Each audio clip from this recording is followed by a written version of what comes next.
Come, isn't it, place?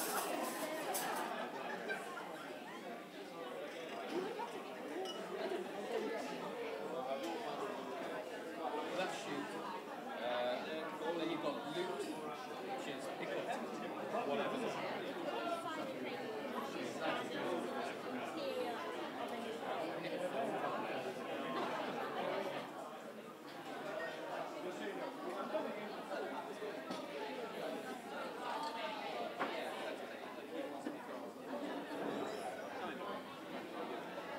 Most people in their childhood played games, board games when they were younger. So you've got the classics like Monopoly, Scrabble, Jenga.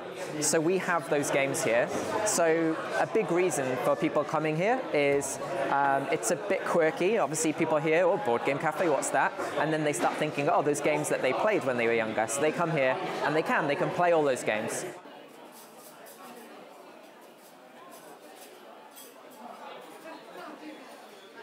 But then we have another side to the cafe where we have all of the games that people would probably never have heard of before. So a little bit more strategic, a little bit more fun, quirky.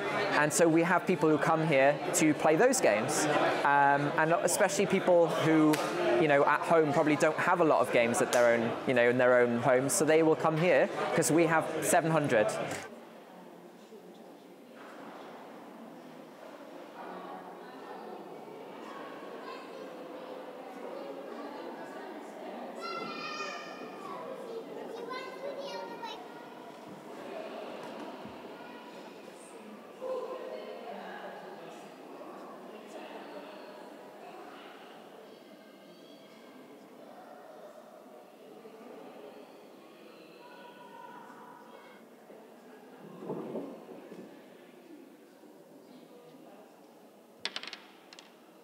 Jinx the dice.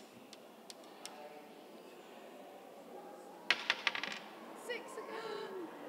I'm a load of ducks. 1, 2, 3, 4, 5, 6.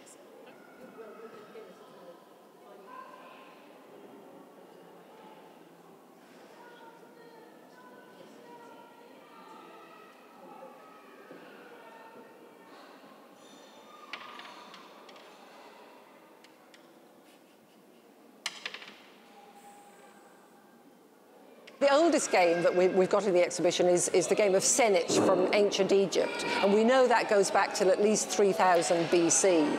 And this was a game that was played by everybody. It was probably just a simple race game. We're not actually sure of the rules, but a simple race game. And in fact, a lot of early games and a lot of games that people still like to play today are just simple race games. And that's the idea. It's the competitiveness, isn't it? That's how you win.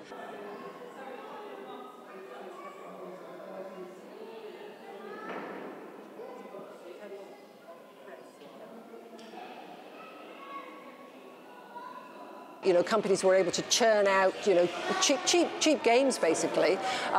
People, were looking for things to do. They had more time on their hands, more leisure time. And so this combined into this, explosion, really, of board game playing that happened.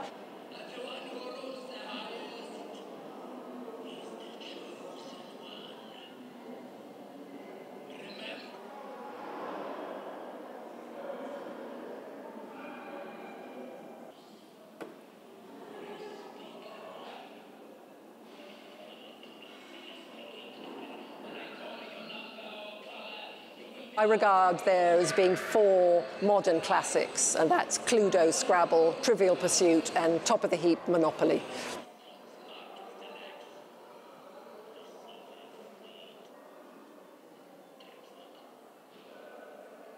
A lot of it is marketing, I think. They're very clever marketing by Parker Brothers. I mean, the game itself is much older than when the Parker Brothers produced it first in the 1930s. So it dates back to the early 20th century to a game called the Landlord's Game, which was actually designed to teach the evils of taxation. And of course, the game then becomes a completely capitalist thing that everybody wants to win as much money as possible.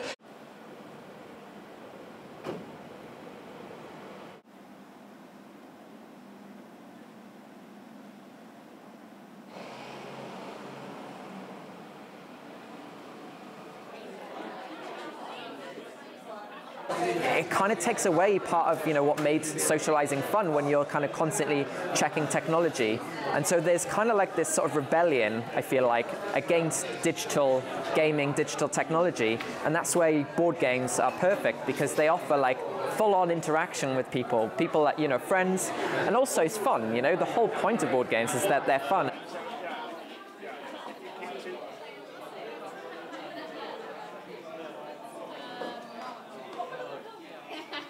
It's not exactly a kind of an antidote to video games, because they're still popular as well. But people, they're rediscovering that sort of face-to-face interaction.